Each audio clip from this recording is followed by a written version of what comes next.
কলিজা রান্নায় তেল মশলা সব পরিমাণ মতোই ব্যবহার করেছেন, তারপরেও লক্ষ্য করলেন রান্নার রং কিছুটা কালচে হয়ে গেছে কিংবা খাওয়ার সময় একটা আঁটসে গন্ধ নাকে লাগছে। এর একটাই কারণ যে কলিজা ভালোভাবে পরিষ্কার করা হয়নি। মূলত কলিজা ভালোভাবে পরিষ্কার করা না হলে কলিজা রান্নার সময় কলিজার ভেতরের ময়লা বের হয়ে রান্নার রং কালচে করে ফেলে এবং খাওয়ার সময় একটি আঁটসে গন্ধের সৃষ্টি করে। এই ভিডিওতে আমি যেভাবে কলিজা পরিষ্কার করে দেখাচ্ছি, এভাবে কলিজা পরিষ্কার করে দেখুন।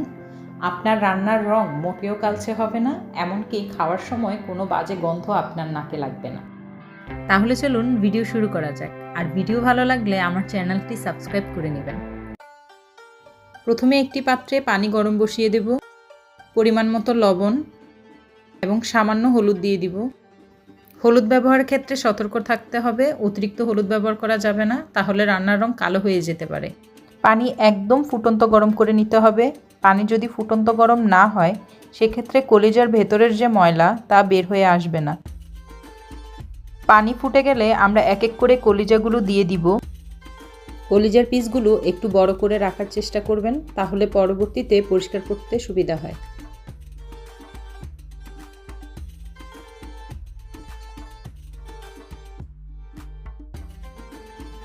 ঢাকনা না দিয়ে কলিজা 10 মিনিট জাল দিয়ে নিব। ঢাকনা দেওয়া যাবে না, ঢাকনা দিলে অনেক সময় গন্ধ থেকে যায়। পানি গরম হওয়ার সাথে সাথেই দেখা যাবে কলিজার উপর এই যে ময়লা ভেসে আসতে শুরু করবে, আর এগুলোই হচ্ছে কলিজার ভেতরে থাকা ময়লা বা রক্ত। পানি যত বেশি গরম হবে তত বেশি কলিজার ভেতর থেকে এইভাবে ময়লা বের হয়ে আসবে। আর এই ময়লাই ঠিকভাবে পরিষ্কার করা না হলে রান্নার রং কালো হয়ে যায় এবং খাওয়ার সময় গন্ধ লাগে। উপরে ভেসে ওঠা ময়লাগুলোকে আমি একটা চামচের সাহায্যে একটু একটু করে সরিয়ে ফেলবো।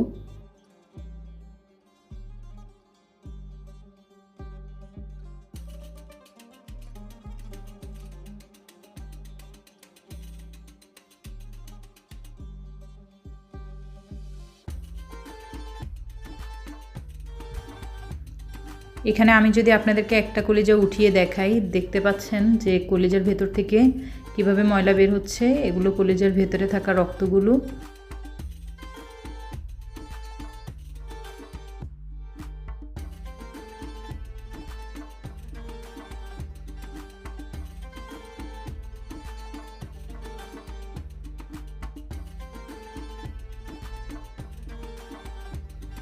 ঘুরে ধরে 15 মিনিট ফুটিয়ে নিলেই যথেষ্ট। এর মধ্যে কলিজার ভেতরে থাকা সব ময়লা বের হয়ে আসবে।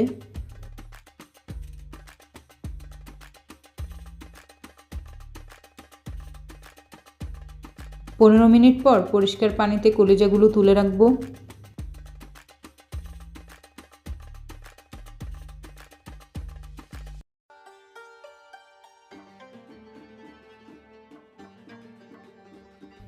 তুলে রাখার পর এই পানিতে একটা লেবু এমন গোল গোল করে কেটে দিয়ে দিব।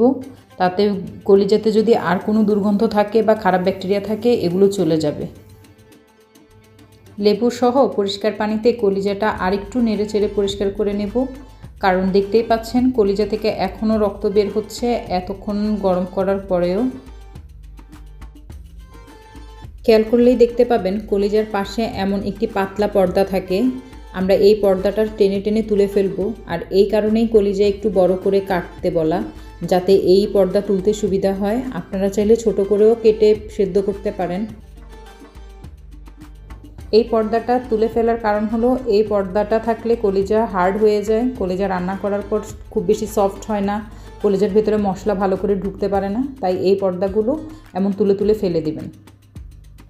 খুব কঠিন কোনো কাজ না, ভিডিওতে দেখতেই পাচ্ছেন একদম আলতো করে টান দিলেই পুরোটা পর্দা উঠে চলে আসবে। কলিজার ভেতরে এমন অনেক ছোট ছোট ছিদ্র থাকে যেগুলোতে রক্ত জমাট বেঁধে থাকে। এই রক্তগুলো চাপ দিয়ে পরিষ্কার করে ফেলতে হবে। খেয়াল করছেন আমি কিভাবে রক্তগুলো বের করে নিচ্ছি, আপনারাও এভাবে বের করে নেবেন। এগুলো পানি দিয়ে ফুটালেও যায় না, এগুলো কেটে পরিষ্কার করতে হয়।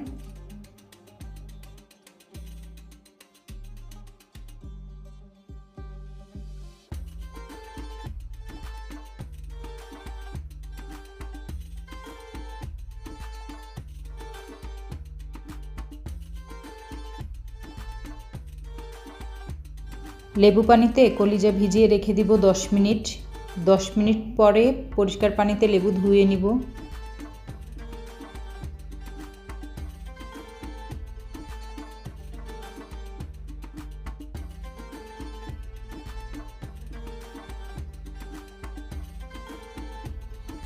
এ পর্যায়ে পরিষ্কার পানিতে ধুয়ে নিলেই কলিজা একদম রেডি। আপনি আপনার পছন্দ মতো টুকরো করে নেবেন। আমি সাধারণত একটু বড় বড় টুকরো পছন্দ করি, আপনাদের ইচ্ছা মতো করে নেবেন। এই পদ্ধতিতে পরিষ্কার করার ফলে দেখতেই পাচ্ছেন যে কলিজার রং কতটা সুন্দর এসেছে, কলিজাটা কত সফট। আর এভাবে রান্না করার পরে কলিজার মধ্যে কোনো বাজে স্মেল থাকে না। আপনারা যদি প্রত্যেকটা পিস একটু ভালোভাবে লক্ষ্য করেন তাহলেই দেখতে পাবেন যে প্রত্যেকটা পিস কতটা পরিষ্কার, আর রগের ভেতরেও কোনো ময়লা নেই, এতটা পরিষ্কার হয়ে গিয়েছে। এভাবে পরিষ্কার করে রান্না করলে কলিজার রংটাও সুন্দর আসবে, কোনো দুর্গন্ধ থাকবে না এবং কলিজাও থাকবে একদম সফট।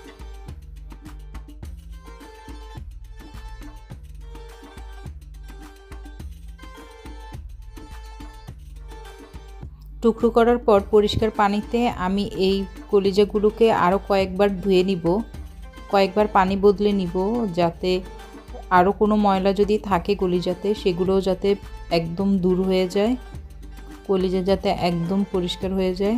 আর এই রগগুলোর ভেতরে এরকম করে করে রগগুলো পরিষ্কার করে দিব, কারণ এখন এই পর্যায়ে যদি কোনো ময়লা থাকে তাহলে সেটা রগের মধ্যেই আছে, বাহিরে কোনো আর ময়লা থাকার সম্ভাবনা নেই। দুই একবার পানি এমন করে বদলে নিব, ময়লা পানি ফেলে আবার পরিষ্কার পানি থেকে আবার পরিষ্কার পানিতে এভাবে করে নিয়ে আপনাদের একটা বক্সের মধ্যে করে নিয়ে আপনারা ফ্রিজে রেখে দিতে পারেন অনেক দিনের জন্য, প্রায় 15-20 দিন, 1 মাস, আপনারা যতদিন ইচ্ছা। আপনাদের পরে যখন প্রয়োজন হবে আপনারা তখন নিয়ে রান্না করে খেতে পারবেন। এতক্ষণ ধৈর্য ধরে আমার ভিডিও দেখার জন্য ধন্যবাদ।